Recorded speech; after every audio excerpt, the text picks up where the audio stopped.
Hey, you mentioned prison, and they want to put you in prison. And the most shocking thing I've seen in a long time, Benny Thompson, who tries to come off as this avuncular kind of wise man, from the January 6th committee, he wants to put you in prison without Secret Service. I don't know if you've seen this. I don't know if you've reacted to it yet, but he's got a proposal that would terminate Secret Service. Now, I don't think you're going to jail, but let's face it, theoretically, it could happen.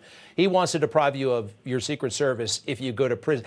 These Democrats want you dead. You realize that?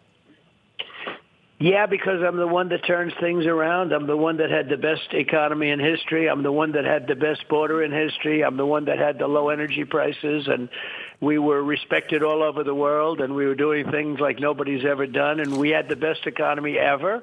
I mean, if you think about it, we had energy prices at a level like nobody's ever seen. We were number 3 or 4 in energy, and by the time I finished, after 2 years, we were number 1 by far. We were beating Saudi Arabia and Russia, and we were going to beat them both combined within a very short period of time. We're going to be an energy behemoth like nobody had ever seen before. We have more liquid gold under our feet than any other nation, and nobody knows that. Nobody talks about it, and the Democrats don't know how to use it.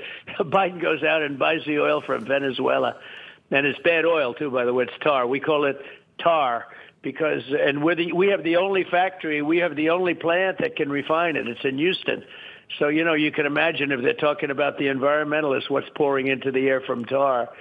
But we're getting a lot of our energy now from Venezuela. They used to be the enemy. Now all of a sudden they're getting rich because of this guy that doesn't have a clue what's happening. So we have to win or we're not going to have a country. We literally, and you cover it so well, we're not going to have a country. You can't have borders like that. You can't have a bad economy. He wants to raise taxes by 4 times what you're paying right now. Think of it.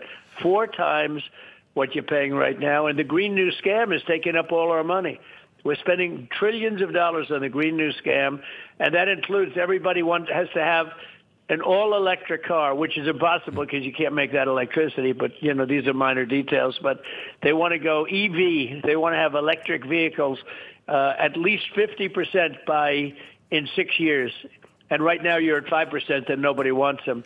And they're fine. You should have a choice. You could have an electric car, but you have to have other types of cars, everything. There are a lot of different forms of engine and motors, and you have to be able to choose what you want. And we have the greatest manufacturing capability, but China had been stealing. I stopped it.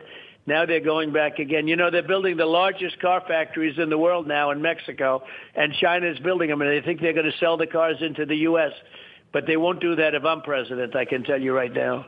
I want to ask you, and we also want to respect the gag order. I know got to watch it, but are you more or less likely, you think, to take the stand in the Manhattan case right now? I know. Well, I would if it's necessary. Right now, I don't know if you heard about today. Today was just incredible. People are saying, the experts, I'm talking about legal scholars and experts, they're saying, what kind of a case is this? There is no case.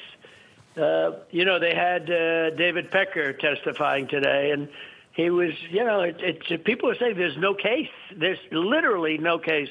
You respect Andy McCarthy and Jonathan Turley and Mark Levin and a lot of people that you know and respect and that I know and respect. And virtually I don't know of one that said there is a case. This is a political witch hunt to try and get an incompetent president back in office. And I don't think it's going to work. But we have to be vigilant. We have to get out there and we have to fight as usual.